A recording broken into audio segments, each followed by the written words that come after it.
As some of you probably already know, I'm a sucker for crossovers. I don't know what it is. I don't know why I love crossovers so much. The interaction always feels just right, yet rarely ever happens. You know what, I couldn't explain it. I really can't.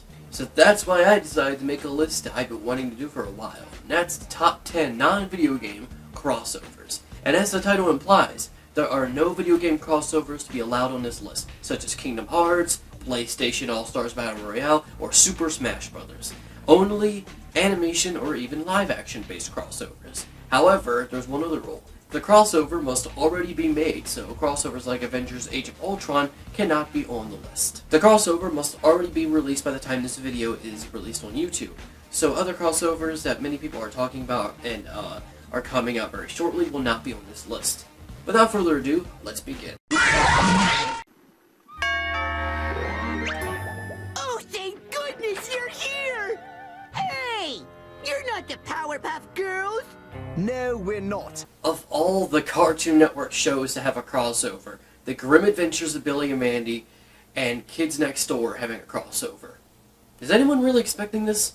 I mean, the shows are just kind of similar in some ways, and that's really what they highlight in that crossover, but it's just so vastly different that you would never expect this sort of thing to happen. You'd expect Courage Cowardly Dog and The Grim Adventures of Billy and Mandy before this. You'd expect Ed and Eddie at Kids Next Door before this. But it's what they did. It's how they did it. I mean, they took the very little stuff that the shows had in common and used it to their advantage. And you know what? They didn't just do the whole only the main cast gets to interact with one another. They get the side characters and other characters from Kids Next Door and The Grim Adventures of Billy and Mandy to be a part of the crossover, and some other references to other things that the shows have in common. The only thing I didn't like is the obsession with pants. Yes, it's The Grim Adventures of Billy and Mandy's humor, and that's probably why the episode focuses on a pair of pants, but still, I think there should be a better reason why the crossover happened than just pants. Hey, you! Give me back my lucky pants! Give them back! You get the rights to Bugs Bunny, Daffy Duck, Huey, Dewey, and Louie from Disney, Slimer from Ghostbusters, Michelangelo from Teenage Mutant Ninja Turtles, the Muppet Babies, and Alf, and get them all together to teach kids not to do drugs. That's what Cartoon All-Stars to the Rescue is all about. And yes, it's not that great, but the thing is, they got so many characters together, I'm just wondering how they did it all in the first place. Well, I don't know how, but the reason was because they wanted kids to further understand the dangers of drugs. Some of your favorite cartoon characters will help you understand how drugs and alcohol can ruin your life. Kids will rather listen to Bugs Bunny than just some guy in a suit. You know what, it's clever, but the way they did it was just kind of stereotypical and cliche, and they just had to be hip with some of the stuff that was going on. But it's just a shock that they got so many rights together. I mean, if you could do this normally, why aren't other companies doing this for like a third-party based Super Smash Bros? Like, Super Smash Bros, but with not Nintendo characters, but with only a third-party Smash, if you would call it. If all these creators are actually this open with their characters, then why are we doing like the most fucking biggest goddamn thing in the world? By the way, this thing is supposed to go against drugs. It's 420 right now.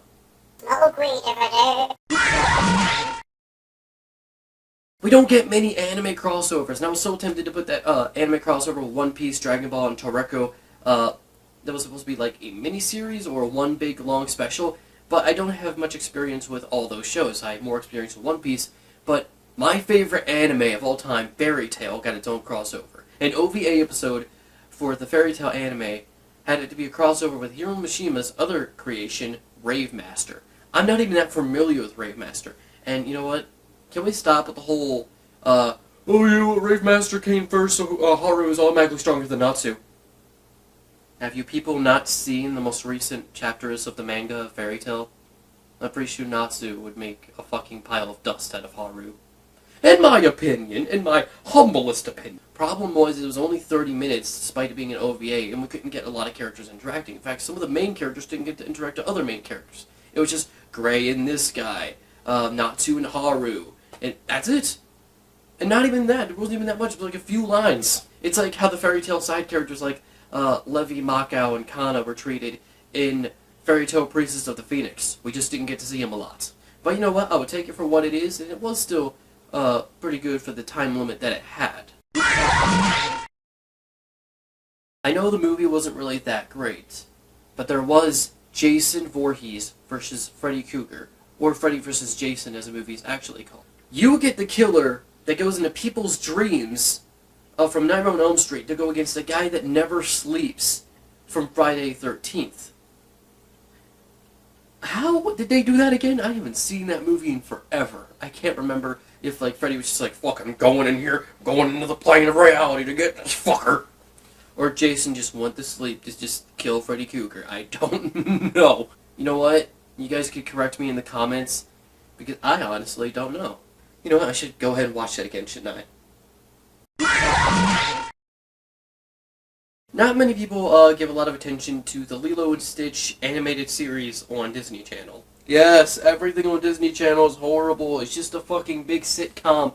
You know, everything's a sitcom with some kind of secret. Oh, I'm a big celebrity. That's my secret. I'm a wizard. That's my secret. I can see the future. That's my secret. Every fucking live-action show on Disney Channel is the same thing, but except the one tiny difference, and that's the secret they have to keep. But I liked Lilo and Stitch, the animated series. You can say whatever you want about that. And you know what? They had a shit ton of crossovers. You could expect stuff like Kim Possible and American Dragon Jake Long, but also Recess and the Proud Family.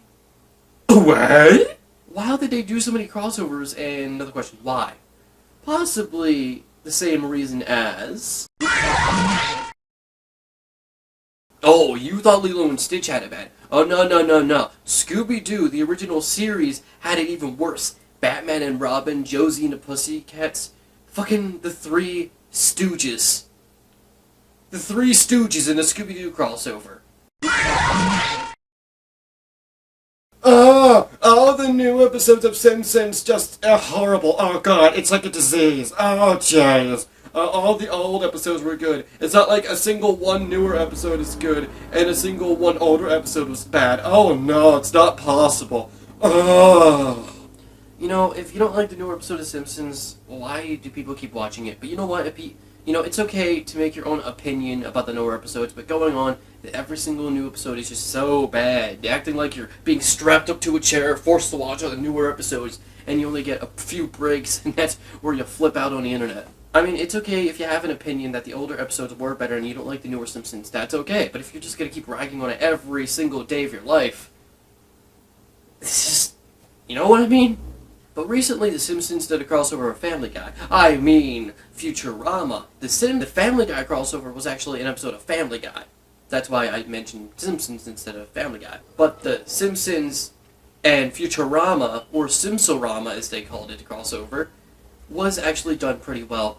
And you know what? It was fun to see some of the old characters of Futurama come back, even though the show was canceled multiple times and now permanently canceled. But this kind of shines new hope that the original voice cast is still there, and they still have a passion for Futurama. Maybe we will see another return of Futurama, which I kind of doubt, because, you know, we had so many cancellations that maybe Futurama just had enough. We should just leave it be before the idea becomes stale.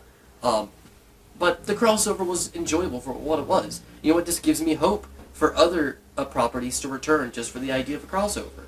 Or maybe even a special, like the Powerpuff Girls Dance Pants or the Courage the Cowardly Dog Fog of Courage. You know, as a kid in 2005, Ben 10 was my obsession. I loved Ben 10, and I still kind of like it to this very day. I'm just not obsessed with it as I used to be. I mean, I used to try and watch every single episode, like from the original series, Alien Force, and in 2010 it introduced both Ultimate Alien and a new series by the same guy, Generator Rex. And I always knew in the back of my mind when that show was premiered that they were going to have a crossover, and I was right. But such a shame it was one of those stereotypical, oh, only the main character of this one show has to come into the world of this other show. Anyway, apparently there was a crossover where Generator X went into Ben's world, and they actually had more Generator X characters come into that world, but that was only a comic, apparently. Why couldn't they make it animated? I don't know. They had a cliffhanger at the end of Heroes United, so they easily could have. They did a crossover with the Secret Saturdays, but no, they couldn't have the crossover with Generator X comes into the Ben 10 universe. No! And you know what? It's 10-year anniversary of Ben 10. Omniverse is over. I'm pretty sure the entire series may be over, but they have no way to celebrate the 10-year anniversary, even though Omniverse just ended randomly last year. This is a perfect opportunity to make a 10-year anniversary. A Ben 10 10-year anniversary. I mean, what's the problem? I mean, come on. Give me even a marathon of all the other Ben 10 creations you make. Come on. You can't do this to me. What about Ben 10 week? What about you? You want fucking... I will eat your children! Who doesn't love the Teenage Mutant Ninja Turtles? I'll tell you who. Michael Bay. But in 2009, they had a crossover with the 1980s version of the Teenage Mutant Ninja Turtles and the 2003 version. To make one crossover in 2009, bringing both of these shows back, simply called Turtles Forever. And you know what? Even if I'm not familiar with either shows, I still enjoyed it. I felt as if... I mean, I recognized all the characters, despite not knowing much about either show, but I do remember the Turtles. I mean, everybody loves the fucking Turtles. Who doesn't love the Turtles? Like I said, Michael Bay. And you know what? I wish they had a Turtles Forever 2 with the newest incarnation of Teenage Mutant Ninja Turtles, the CGI one. You know what? Many people have their feelings about that show. I personally feel like it's a good incarnation, and it's a good show. I think many more people should give it a chance. And you know what? I enjoyed it. I didn't say too many episodes, but I did see the episodes that do exist, so I will say that it is a good show, in my opinion. So come on, why can't we have Turtles Forever 2? Oh, because Nickelodeon, they don't know what people want, and they just kind of want to make the same thing Disney makes with the stereotypical sitcoms and horrible TV shows like Fanboy and Chum Chum and Breadwinners. And rarely ever make something good, or whatever they do, it has to be a web-only series like the last episodes of Legend of Korra. Oh. Yeah, Nickelodeon, your marketing is just awful, in my opinion. There was an idea to bring together a group of remarkable people. So when we needed them, they could fight the battles that we never could. I'm not even a big fan of Marvel. I don't even read the comics or watch many of the TV shows or see any other movie from Marvel. Yeah, I love the Avengers because, you know what? We don't get many movie-based crossovers. No, not many theatrical crossovers. What the fuck? And Avengers just came out of nowhere. It became one of the best grossing films of all time under Avatar. You know, I will say this, I like the movie, but I hate the people who made it. You can't just trademark a word, you know. Well, Sarah Bender might have a few things to say about that. And you can't just bash everyone else's creation just because you made a good film, okay? And you know what? I was so tempted to put Age of Ultron on this list, but my own rules make it so I can't. So I just put the original because I just love the movie and I'd like to see it again. It's a theatrical crossover which we don't normally get. It takes a lot of properties together, and it's just... That's why I love it. I'm not even a big fan of the characters. I didn't even know who Thor was before the movie came around. But it's just how they did it and how they marketed it that made it... Marketed it? Is that even like a phrase? That's why I love it so much, and that's what they did right. And I can't wait for Age of Ultron, even if I don't have a lot of money and I need to save money for rent. What am I going to do? Risk losing this apartment after 2 months? Or go watch a pretty good movie? Well, I spent most of the money in my wallet on horror and anime. Yep, I'm such a fucking loser. Well, I hope you guys enjoyed this video. Make sure to like, maybe favorite, and subscribe if you want to see some more. I make videos almost every day. And remember, we all see fish in the ceiling at least once in our lives.